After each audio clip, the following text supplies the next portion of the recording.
salty Gulf Coast to the rolling high plains, to the piney woods in the east. All across our dear Texas, folks need good food to eat. Our farmers and ranchers are heroes.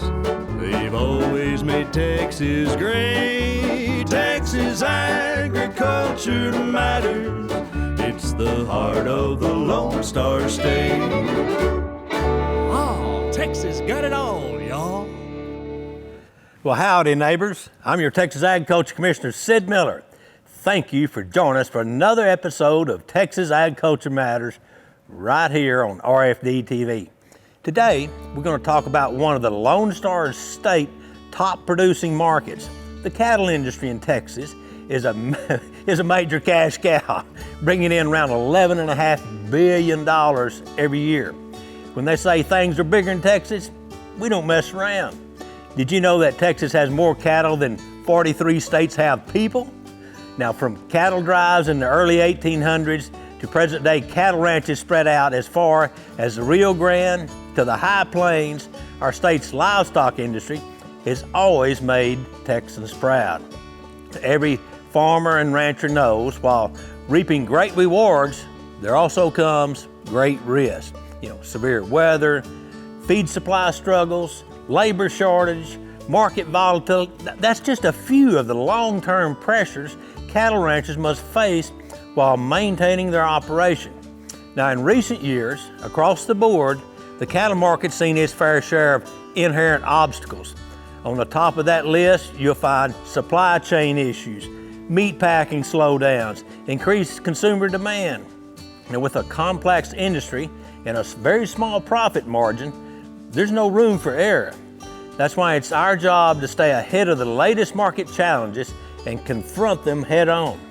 Now, let's join Tammy Arender as she meets with local beef producers to address some of the current trials the Texas cattle industry is up against. Hey, it's just another way Texas agriculture matters. Our feed yard is a family-owned feed yard, and we have a capacity of about 20,000 head. The Besner family is working on its fourth generation involved in production agriculture and cattle feeding. They're well diversified with their cow-calf operation to irrigated corn and wheat production, stockering, backgrounding, and cattle feeding. It really starts day one for the cattle as new arrivals, or day one for a new employee, is to make sure that we focus on everything that we can do to make the time that these animals are here at the yard as conducive to them being in good health and good condition, which also relates to efficiency for the feed yard and the customer feeding those cattle. Besner Beef is located on the High Plains in the northwestern corner of the Texas Panhandle. Besner says the last few years have been extremely challenging. That we're getting these cattle in lighter and lighter, and that's a function of the pastures playing out because of the drought, wheat pasture not being available because of the drought. We just continue, as an average in weight and age, these cattle are younger than they normally are. Drought has had a big impact on our ability to procure feedstuff. That's been the biggest thing. The drought's brought cattle to us sooner, feeder cattle to us sooner than what normally would be the case. But the big impact here in the last year and a half has been ability to procure roughage. Gene Lowry is with XIT Feeders, part of the Five Rivers Cattle Company, which operates in several states. The latest data shows the U.S. has roughly 1 million less breeding cows and 500,000 fewer outside of feedlots. Lowry says another problem they face in the cattle industry, like many other sectors of agriculture, labor issues. Labor is a big issue, a big concern for us. As far as technology, the companies use the drone for some inventory management purposes. Okay. Also, we've demoed some driverless wheel loaders. Really? Haven't put that into place in production yet, but we have demoed it, and wow. I really think that's a big opportunity for the industry in the future. We've had changes, across the whole yard, whether it be computerized batching at the mill, whether it be GPS controlled feed trucks that keep us from, mainly take a lot of errors out of, we can use a less qualified feed truck driver and still do as good a job or better even. However, consumer beef demand remains high, prompting the industry to figure out how to produce more beef off of less cow. Colin Woodall, CEO of the National Cattlemen's Beef Association, says producers are facing challenges not only from Mother Nature, but those who like to spread misinformation about the industry. But one of the things that we probably don't talk enough about is the ongoing challenge from animal activist groups like the ASPCA, PETA, and HSUS, who are constantly coming at us. And they've been very strategic in the way they do it by supporting things that make life harder for us as cattle producers. For example, they support WOTUS, Waters of the United States. They have supported attacks on the checkoff because they know everything they can do to make it harder on us to do what we do on farms and ranches across the country and to promote our product is going to be a win for them. The challenges and struggles in the beef industry are real and show no signs of easing anytime soon. But it's an industry that will find a way so that the consumer can have that hamburger or that steak on their plate, and at the same time know it was sustainably and humanely grown from gate to plate. It's important to be a good neighbor, I feel like, in any business, but it's especially here because all of my neighbors are my customers. You know, I'm buying feed ingredients from them.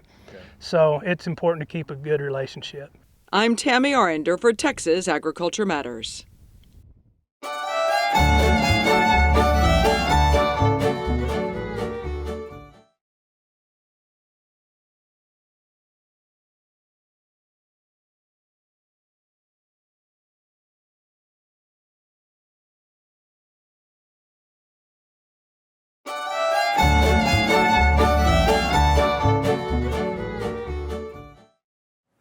Again, thank you, Tammy.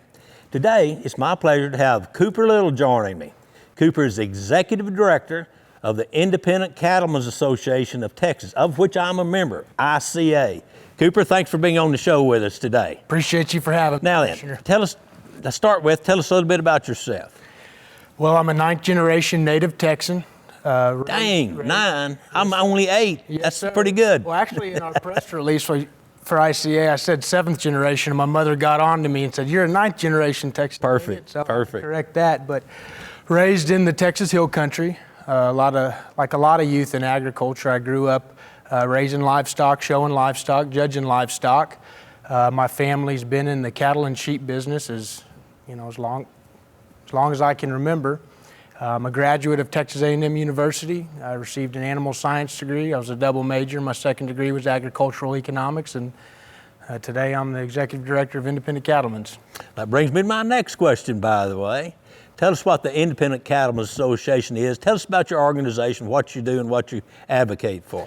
Independent Cattlemen's Association, we're a grassroots nonprofit organization founded in 1974. Wow. By a group of 17 courageous ranchers that felt at the time that their particular sector of the cattle industry was not being appropriately represented, and that's the cow-calf industry. They met in Goliad, Texas, and spread from there. Now we're statewide and have members in every county. We're headquartered in Lockhart, Texas, and have a satellite office in Austin, Texas for our legislative advocacy efforts. Okay, so you advocate on behalf of farmers and ranchers. Your demographics is ranchers in Texas, just Texas. So what are some of your objectives? What are some issues you're working on right now? Well, on the state level, first and foremost right now is reducing our property tax, trying to achieve some property tax relief, as well as truth in labeling. Oh, that's a big one there. Yes, sir. On the state level. I'm going to ask you about that a little later. Yes, sir. Okay. And on the state level, making sure there's transparency in those cell-cultured and plant-based products. I don't know if your viewers are aware, but those cell-cultured products are on the verge of receiving commercial authorization by the USDA and FDA, and they could be on your retail grocer counters before you know it, and we want to make sure that those products are accurately labeled. And we're working on that on the state and federal level. Well, you certainly got some good projects, and they're very, very worthwhile. What are the challenges that are facing the cow-calf producer, your members? Well, outside of needing moisture in areas where we need it, is probably the rising input costs. It's rising inflation across the board. Right now, cattle prices are on a steep climb, which is a good thing, but I don't want there to be a misconception. There's no rise in margin for our members and our producers. All of that rise in price has been eaten up on input costs and inflation. That's probably the biggest challenge we're facing. You know, I have a similar job as yours. I advocate for farmers and ranchers all across the state. And one of the things that is taking up way too much of my time is overreaching federal government. And so always having to fight, you know, the people that are actually supposed to be helping us. You know, we were talking earlier with Congressman Ronnie Jackson trying to get the farm bill through. That's always a fight, and we have a lot more battles to fight than we should.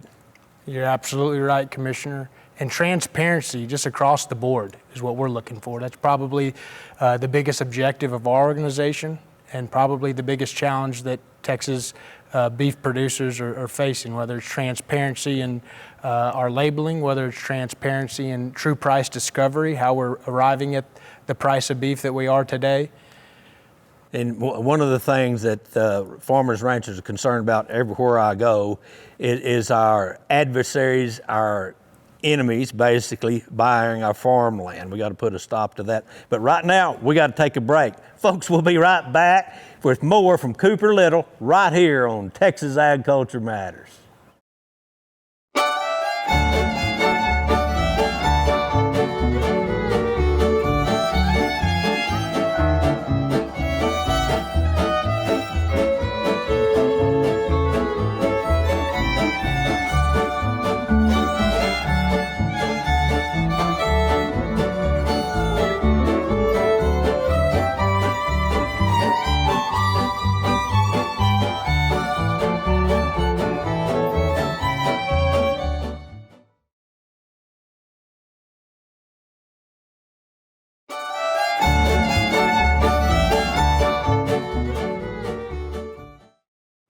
Well, welcome back, neighbors, to Texas Agriculture Matters. I'm your host, Agriculture Commissioner Sid Miller. Now, let's continue our talk with Cooper Little, Executive Director of the Independent Cattlemen's Association of Texas. Now, Cooper, you were talking earlier about this labeling problem. Just expand on that a little bit. Well, in 2015, the Obama administration repealed country of origin labeling requirements on beef products. China and Canada had sued the United States over our country of origin regulation at the World Trade Organization. Due to that, the Obama administration had pulled back that requirement. And ever since then, it's kind of been the Wild West and with regards to labeling issues.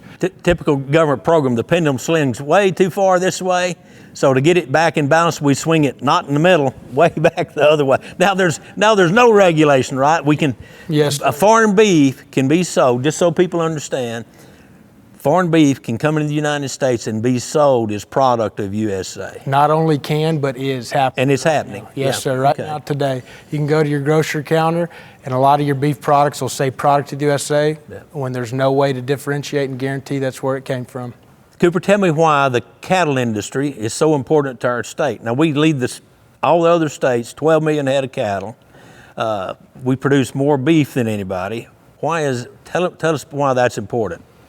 Well, of the total value of all the commodities we sell and trade in the state, cattle make up over half of the total value of commodities sold in this state. Yes, sir. And that's a large part of why the cattle business is so important to the economy of this state, but also to Texas heritage.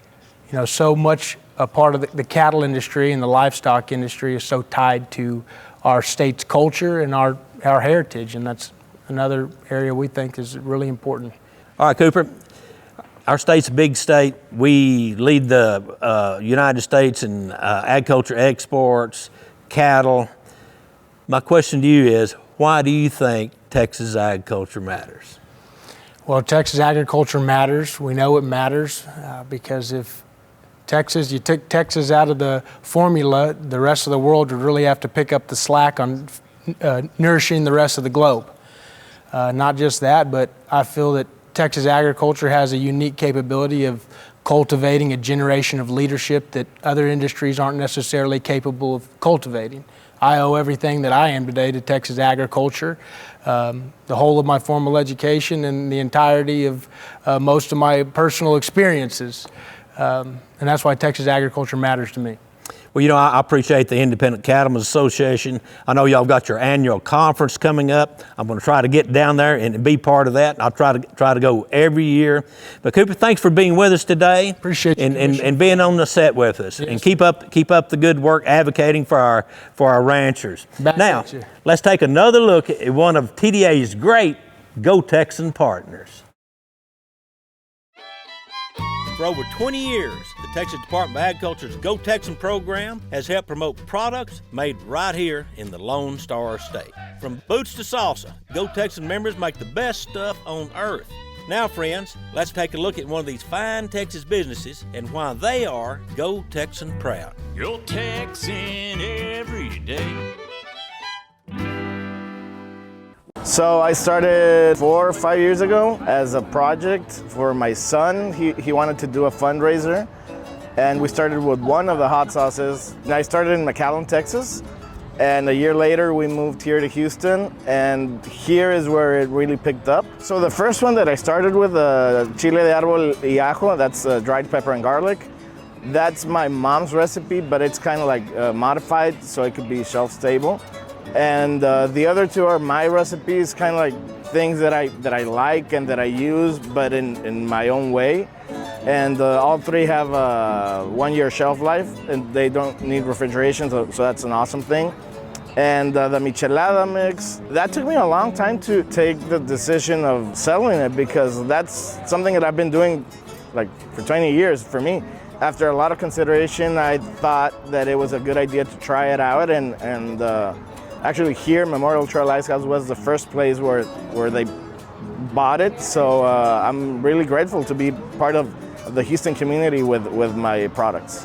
So my 9-to-5 job is in trading. I do currency, and I actually go to work from 6:30 to 2:30. So I have the evenings and the weekends for myself, and that's when I take care of my business. I love my project. I started from the ground, and I'm blessed doing something that I love. And when I moved here to Houston and I started doing everything like I should be doing it, like from the beginning, after my first or second farmer's market, I got found by Whole Foods. That was like the peak of everything, because I knew it was for real, and I'm blessed to be part of Whole Foods here in the Houston area. And it's been fun. The first time that I saw salsa seldon at Whole Foods, I couldn't believe it. It was one of the best days of my life, sharing that with my family and seeing a dream come true. I now have a partnership with a co-packer, and he manufactures everything for me. So that's a pretty big deal for me. The first time that I went to the plant and saw how they were doing everything with machines instead of me doing it by hand with a blender, that was pretty awesome. So now to know that something real, it's amazing. I started working really hard on this just when COVID hit, so it was a very rough start. I managed to sell through that, so now it's up to me and to keep growing, and hopefully that'll be the case. And my kids are very involved as well in the project, so that's something that I really enjoy, sharing that with them and teaching them how to work and be responsible and discipline. I mean, that's very fulfilling for me. Whatever you're doing, if you want to launch a product, just go in with Go Texan. I get emails, like a bunch of emails on a monthly basis with all the information that I need, like of different events all over Texas. And that's like very helpful to startups like me that want to get our name out there. You can get my products online at Whole Foods in the Houston area, and follow me on Instagram, Salsa Seldon.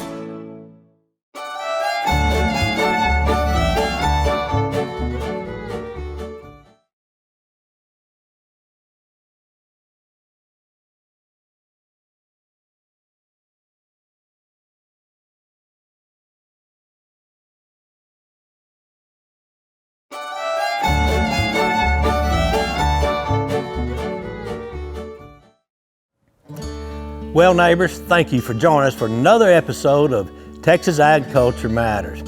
Hey, I hope you enjoyed learning a little bit more about the cattle industry in Texas and some of the current challenges our producers are facing. While new adversity is always a challenge, market researchers and producers have developed a good understanding and perspective of the issues they encounter. Today, you can find quality education and advantageous programs to help sustain your cattle herd. Now, thanks to the National Cattlemen's Beef Association and their show Cattleman to Cattleman, which also airs here on RFD-TV, you can watch some of the most beautiful Texas cattle operations right from your home. There's always a promising horizon in the beef industry, and I have no doubt our steadfast Texas ranchers will continue to build a cattle legacy future generations will be proud of. Now, as always, I'd like to say thanks to every Texas farmer and rancher who works from sunrise to sunset to help keep our rural heritage alive. And finally, here's today's cowboy logic. The difference between knowledge and wisdom. Knowledge is knowing that a tomato is actually a fruit. Wisdom is not putting it in the fruit salad. Thank you. God bless. And remember, friends, Texas agriculture matters.